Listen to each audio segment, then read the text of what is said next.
नमस्कार प्यारे बच्चों, कैसे हैं आप। आशा है आप सभी स्वस्थ होंगे और मन लगा के पढ़ रहे होंगे। मैं सोनिया आज फिर हाजिर हूँ आप सबके सामने पाठ 7 लेकर, जो कि कक्षा 7वीं का हिंदी का पाठ है।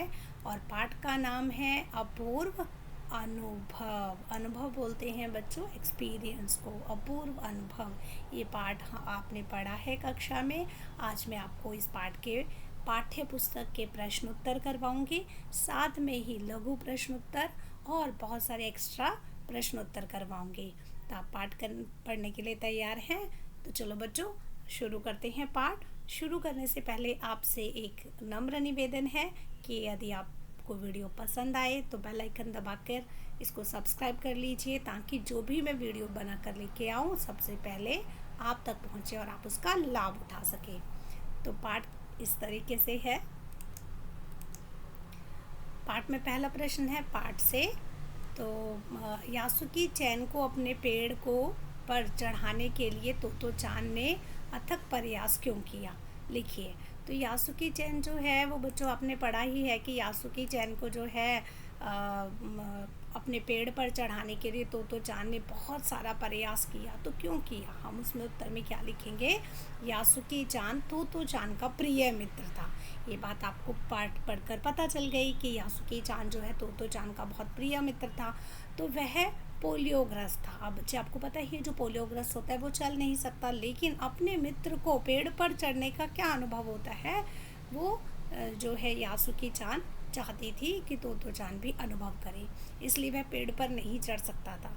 जबकि जापान के शहर तोमोई में हर बच्चे को एक निजी पेड़ था। निजी का मतलब होता है अपना वृक्ष, ठीक है, पेड़ का मतलब वृक्ष। लेकिन यासुकी चान ने शारीरिक अपंगता के कारण किसी पेड़ को निजी नहीं बनाया था, क्योंकि वो पेड़ पे चढ़ ही नहीं सकता था, इसलिए उसने किसी भी पेड़ को अपना निजी पेड़ नहीं बनाया था।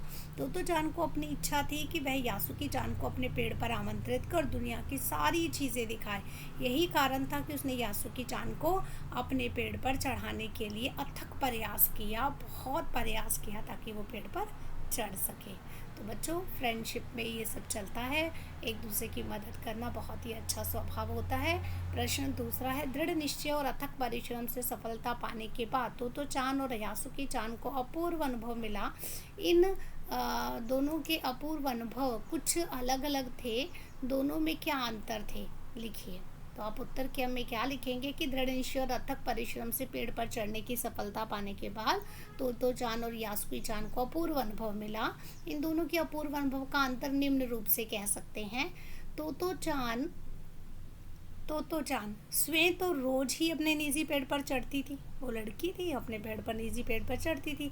लेकिन पोलियो से ग्रस्त अपने मित्र यासुकी चान को पेड़ की द्विशाखा होती है बेटा, जहाँ पर पेड़ की 2 शाखाएं मिलती हैं, पर पहुंचाने से उसे अपूर्व आत्म संतुष्टि व खुशी प्राप्त हुई। उसे बहुत खुशी मिल रही थी कि वो अपने प्रिय मित्र को अपने पेड़ पर लेकर आई और द्विशाखा पर बिठाया है, क्योंकि उसके इस जोखिम भरे कार्य से यासुकी चान को अत्यधिक प्रसन्नता मिली। उसने बहुत जोखिम उठाया था अपने मित्र को ऊपर चढ़ाने में, मित्र को प्रसन्न करने में ही वह प्रसन्न थी, क्योंकि मित्र की प्रसन्नता में ही हमारी प्रसन्नता होती है। यासुकी चान को पेड़ पर चढ़कर पूर्व खुशी मिली, उसके मन की चाह पूरी हो गई, क्योंकि वो तो पोलियोग्रस्त था, वो ऊपर चढ़ नहीं सकता था, लेकिन जब वो ऊपर द्विशाखा पर जाकर बैठा तो उसको बहुत खुशी मिली। पेड़ पर चढ़ना तो दूर, वह तो निजी पेड़ बनाने के लिए भी शारीरिक रूप से सक्षम ना था, उसे ऐसा सुख पहले कभी ना मिला था। तो प्रश्न तीसरा पढ़ेंगे बच्चों। पाठ में खोज कर देखिए कब सूरज का ताप यासुकी चान और तोतो-चान पर पड़ रहा था, वे दोनों पसीने से तरबतर हो गए, और कब बादल का एक टुकड़ा उन्हें छाया देकर कड़कती धूप से बचाने लगा। उसके अनुसार इस प्रकार परिस्थिति के बदलने का कारण क्या हो सकता है। देखो, जब हम कुछ प्रयास करते हैं तो प्रकृति भी हमारा साथ देती है। जब उनको धूप लग रही थी तो भगवान ने बादल का एक टुकड़ा भेज दिया ताकि उनको छाया मिले।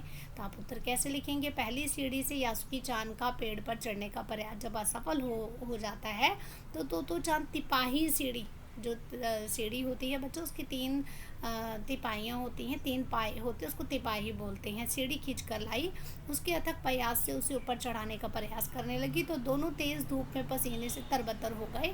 दोनों में इस अथक संघर्ष के बीच बादल का एक टुकड़ा छाया करके उन्हें कड़कती धूप से बचाने लगा। इन दोनों की मदद के लिए वहाँ कोई नहीं था संभवतः, इसलिए प्रकृति को उन दोनों पर दया आ गई और थोड़ी खुशी और राहत देने की कोशिश कर रहा था।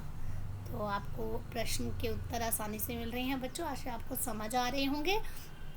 तो इस वीडियो को लाइक करना, सब्सक्राइब करना मत भूलिए। आगे प्रश्न है प्रश्न 4, यासु की चांद के लिए पेड़ पर चढ़ने का यह अंतिम मौका था। इस अधूरे वाक्य को कीजिए और लिखकर बताइए कि लेखिका ने ऐसा क्यों लिखा है। तो उत्तर इस प्रकार से है, यासु की चांद के लिए पेड़ पर चढ़ने का यह अंतिम मौका था। लेखक ने ऐसा इसलिए लिखा क्योंकि यासु की चांद पोलियोग्रस्त था, उसके लिए पेड़ पर चढ़ पाना असंभव था। उसे आगे तोतो चांद जैसा मित्र मिल पाना मुश्किल था, क्योंकि देखो अगर उसका मित्र उसको मदद कर रहा था तभी तो वो पेड़ पर चढ़ने की कोशिश कर रहा है। तोतो चांद के अथक परिश्रम और साहस की बदौलत वह पहली बार पेड़ पर चढ़ गया था। यह अवसर मिलना और कभी असंभव था। अगर उसके माता पिता को इसकी जानकारी मिल जाती तो कभी यह काम करने नहीं देते, क्योंकि वो चढ़ने में असमर्थ था। शायद दोबारा ऐसा कभी नहीं कर पाते। तो आगे बढ़ते हैं पाठ से आगे। तोतो चांद ने अपनी योजना को बड़ों से इसलिए छुपा लिया कि उसमें जोखिम था। यासु की चांद के गिर जाने की संभावना थी, फिर भी उसके मन में यासु की चांद को पेड़ पर चढ़ाने की इच्छा थी। ऐसा दृढ़ इच्छाएं बुद्धि और कठोर परिश्रम से अवश्य पूरी की जा सकती हैं। आप किस तरह की सफलता के लिए तीव्र इच्छा और बुद्धि का उपयोग करके कठोर परिश्रम करना चाहते हैं। तो इसमें आप उत्तर में लिख सकते हैं कि किसी भी काम में सफलता पाने के लिए तीव्र इच्छा चाहिए, हमें इच्छा शक्ति होनी चाहिए, हमारी लगन कठोर परिश्रम आवश्यकता होती है। छात्र परीक्षा में उच्च कोटि की सफलता प्राप्त करने के लिए इनका उपयोग करेंगे। और ये जो है आप इसके बारे में अपने मन से उत्तर लिख सकते हैं बच्चों कि आपका क्या उत्तर है, क्योंकि सब बच्चों का उत्तर इसमें कुछ अलग होगा। तो अगला प्रश्न है, हम अक्सर बहादुरी के बड़े बड़े कारनामों के बारे में सुनते हैं, लेकिन अपूर्व अनुभव कहानी एक मामूली बहादुरी और जोखिम की और हमारा ध्यान खींचती है। यदि आपको अपने आसपास के संसार में कोई रोमांचक अनुभव प्राप्त करना हो तो आप कैसे प्राप्त करेंगे। तो ये बच्चों इसका उत्तर भी आप अपने आप लिखेंगे। और सब बच्चों के उत्तर जो हैं एक दूसरे से भिन्न ही होंगे, क्योंकि एक दूसरे के अनुभव जो हैं अलग अलग होते हैं। आगे बढ़ते हैं इसी के साथ अनुमान और कल्पना। अपनी माँ से झूठ बोलते समय तोतो चांद की नज़रें नीचे क्यों थी। तो ये बहुत इंपॉर्टेंट प्रश्न है, क्योंकि माँ बाप से झूठ नहीं बोलना चाहिए। तोतो चांद ने यासु की चांद को अपने पेड़ पर आमंत्रित किया था। यह बात उसने अपनी माँ से छिपाई थी, क्योंकि उसे मालूम था कि माँ ये जोखिम भरा कार्य नहीं करने देगी। जब माँ ने उससे पूछा कि वह कहाँ जा रही थी तो उसने झूठ कहा कि वह यासु की चांद से मिलने उसके घर जा रही थी। यह कहते समय उसकी नज़रें नीची थी, क्योंकि वह माँ से झूठ बोल रही थी। उसे डर था कि शायद वह माँ से नज़रें मिलाकर जब यह बात कहेगी तो उसका झूठ पकड़ा जाएगा, क्योंकि बच्चों हम माँ से कुछ भी नहीं छुपा सकते, उसको झूठ सच का अनुभव हो ही जाता है। तो इसीलिए उसने नज़रें छुपा कर बोला। तो ये हैं बच्चों आपके लिए कुछ इम्पोर्टेंट प्रश्न उत्तर, बहुकल्पिक प्रश्न उत्तर। बच्चे किसे अपनी संपत्ति मानते थे, तो आप उत्तर लिखेंगे पेड़ को। यासु की चांद को क्या रोग था, कौन सा रोग था बेटा यासु की चांद को। तो यहाँ 4 ऑप्शन है, इसमें से आपका ऑप्शन है पोलियो का। तीसरा प्रश्न है, तोतो चांद किस काम को आसान समझ रही थी। तो उत्तर है यासु की चांद को पेड़ पर चढ़ाना। वो सोच रही थी ये बहुत आसान कार्य है। अगला प्रश्न है, यासु की चांद का घर इनमें से कहाँ था। तो डेनु चोफू में। तोतो चांद ने अपनी योजना को सच सर्वप्रथम किसे बताया, रॉकी को। उसने अपने दोस्त को बताया था, माँ से झूठ बोला था लेकिन अपने दोस्त रॉकी को सच बताया था।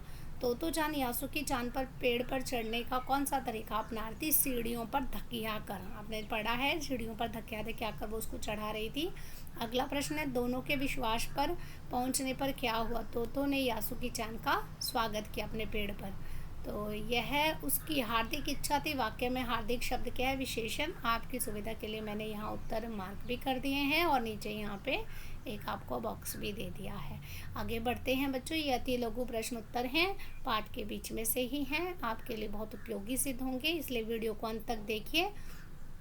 पहला प्रश्न है, तोतो चांद ने अपने पेड़ पर चढ़ने का न्योता किसे दिया था। तो आप उत्तर में लिखेंगे तोतो चांद ने अपने पेड़ पर चढ़ने का न्योता यासु की चांद को दिया था।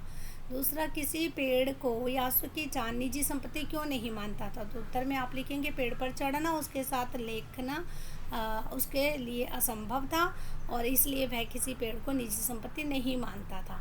तीसरा प्रश्न, तोतो चान के गले में रेल पास क्यों लटक रहा था? तो उत्तर है तोतो चान के गले में रेल पास इसलिए लटक रहा था ताकि उसकी योजना पर किसी को शक ना हो, वो रेल पास पहन कर आई थी। तो चौथा प्रश्न है, बच्चे घर के पेड़ पर क्यों नहीं चढ़ते थे? हर पेड़ किसी न किसी बच्चे की निजी संपत्ति होता है, अपनी खुद की संपत्ति थी, इसलिए बिना अनुमति के बच्चे एक दूसरे के पेड़ पर नहीं चढ़ते थे। अगला प्रश्न है, यासुकी चान पेड़ पर क्यों नहीं चढ़ पाता था? तो इसका उत्तर बच्चों आपको आसानी से पता ही है, यासुकी चान को पोलियो था, इसलिए वह किसी पेड़ पर नहीं चढ़ पाता था। आगे बढ़ते हैं, तोतो चान को यासुकी चान कहाँ मिला? तो उत्तर है उसे यासुकी चान मैदान में क्यारियों के पास मिला था। लघु उत्तर प्रश्न उत्तर है कि तोतो चान किस उद्देश्य से घर से निकली थी? तो उत्तर है तोतो चान अपने पोलियोग्रस्त मित्र यासुकी चान से मिलने स्कूल जा रही थी। तोतो चान ने उससे वादा किया था कि वह उसे अपने पेड़ पर चढ़ाएगी, इसी वादा को पूरा करने के लिए वह घर से निकली थी। अगला प्रश्न है, तोतो चान सच बताए बिना क्यों नहीं रह सकी? झूठ बोलने के अपराध बोध के कारण। बेटा, जब हम झूठ बोलते हैं तो हमें एक अपराध बोध हो जाता है, जिसे हम गिल्टी या फिर रिग्रेट भी बोलते हैं। तो वही अपराध बोध उसको बहुत बेचैन हो रही थी, उसके कारण वह सच बोले बिना नहीं रह सकी। स्टेशन तक उसे छोड़ने आए रॉकी के अंत में उसने बता ही दिया कि यासुकी चान को अपने पेड़ पर चढ़ाने वाली है। अगला प्रश्न है, तोतो चान कौन थी, उसका हार्दिक इच्छा क्या थी? तो उत्तर है तोतो चान एक जापानी लड़की थी, उसकी हार्दिक इच्छा थी कि उसका अपंग मित्र यासुकी चान उसके पेड़ पर जाकर उसकी चीज़ों और दुनिया को देखे। अगला प्रश्न है, तोतो चान विशाखा पर खड़ी क्या कर रही थी? तो आप उत्तर में लिखेंगे तोतो चान विशाखा पर खड़ी यासुकी चान की तिपाही सीढ़ी को ऊपर पेड़ की ओर खींचने का प्रयास कर रही थी, क्योंकि वो तिपाही सीढ़ी पर खड़ा था तो वो उसको वहाँ से ऊपर खींचने का प्रयास कर रही थी।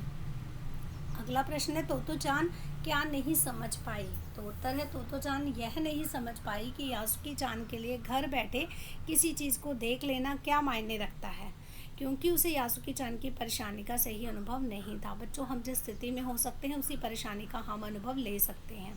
अगला प्रश्न है, तोतो चान ने यासुकी चान को ऊपर चढ़ाकर ही दम लिया, इसके लिए उसने क्या क्या प्रयास किए? तो उत्तर में आप लिखेंगे सीढ़ियों द्वारा यासुकी चान को ऊपर चढ़ाने के लिए अपनी प्रथम कोशिश नाकाम होने के बाद तोतो चान ने फिर चौकीदार के छप्पर की ओर दौड़ कर गई, यहाँ से एक तिपाही सीढ़ी घसीट कर लाई। उसने यासुकी चान को एक एक पैर सीढ़ी रखने में सहायता की।